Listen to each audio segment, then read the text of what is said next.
C'est quoi ton livre préféré? Mon livre préféré, c'est une question difficile. Pourquoi on a tous un livre préféré? L'insoutenable légèreté de l'être de Kundera. Tu l'as lu quand la dernière fois? Ça fait bien 10 ans. Je venais d'entrer à la fac. Eh ben, tu vois, tu devrais peut-être le relire avant de dire que c'est ton livre préféré. Le relire? Je ne vois pas pourquoi. Je me rappelle très bien l'histoire. Quand j'étais à la fac, je disais moi aussi que c'était mon livre préféré. L'insoutenable légèreté de l'être? Oui. Et puis un jour, je faisais ma 2e année de master, j'ai conseillé ce livre à une amie qui l'a lu et qui m'a demandé ensuite si j'aimais vraiment ce livre. Sa question m'a vraiment surprise. Alors je l'ai relu le soir même. Et ça a changé quelque chose. Oui, je n'aimais plus. Le fait de ne plus aimer un livre a été une grande découverte pour moi. Un livre que j'adorais. J'avais lu tout Kundera, et puis tous les auteurs tchèques traduits en français. Et je suis même allée marcher dans les rues de Prague pour mieux apprécier son œuvre. J'étais complètement fan. Tu veux dire que le temps passant, on ne comprend pas les livres de la même manière? Oui.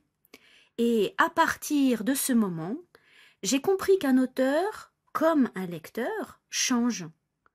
J'ai commencé à me renseigner sur la biographie des auteurs, l'âge auquel ils ont écrit leurs livres. Je ne vois pas trop l'intérêt. C'est super important. Il y a des choses qu'on ne perçoit que jeune, d'autres qu'on ne comprend qu'avec l'expérience. Oui. Donc tu n'as pas de livre préféré, si j'ai bien compris. Tu aurais pu le dire plus tôt.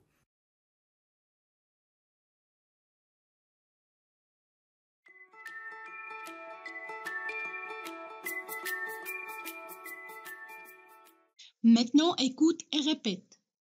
C'est quoi ton livre préféré?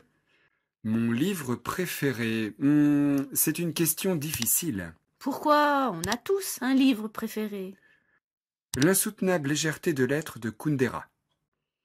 Tu l'as lu quand la dernière fois? Ça fait bien 10 ans. Je venais d'entrer à la fac. Eh ben, tu vois, tu devrais peut-être le relire avant de dire que c'est ton livre préféré. Le relire? Je ne vois pas pourquoi. Je me rappelle très bien l'histoire. Quand j'étais à la fac, je disais moi aussi que c'était mon livre préféré. L'insoutenable légèreté de l'être? Oui. Et puis un jour, je faisais ma 2e année de master, j'ai conseillé ce livre à une amie qui l'a lu et qui m'a demandé ensuite si j'aimais vraiment ce livre. Sa question m'a vraiment surprise. Alors je l'ai relu le soir même. Et ça a changé quelque chose. Oui, je n'aimais plus. Le fait de ne plus aimer un livre a été une grande découverte pour moi. Un livre que j'adorais. J'avais lu tout Kundera, et puis tous les auteurs tchèques traduits en français. Et je suis même allée marcher dans les rues de Prague pour mieux apprécier son œuvre. J'étais complètement fan. Tu veux dire que le temps passant, on ne comprend pas les livres de la même manière? Oui. Et à partir de ce moment, j'ai compris qu'un auteur, comme un lecteur, change. J'ai commencé à me renseigner sur la biographie des auteurs, l'âge auquel ils ont écrit leurs livres. Je ne vois pas trop l'intérêt. C'est super important. Il y a des choses qu'on ne perçoit que jeune, d'autres qu'on ne comprend qu'avec l'expérience. Oui. Donc tu n'as pas de livre préféré, si j'ai bien compris. Tu aurais pu le dire plus tôt.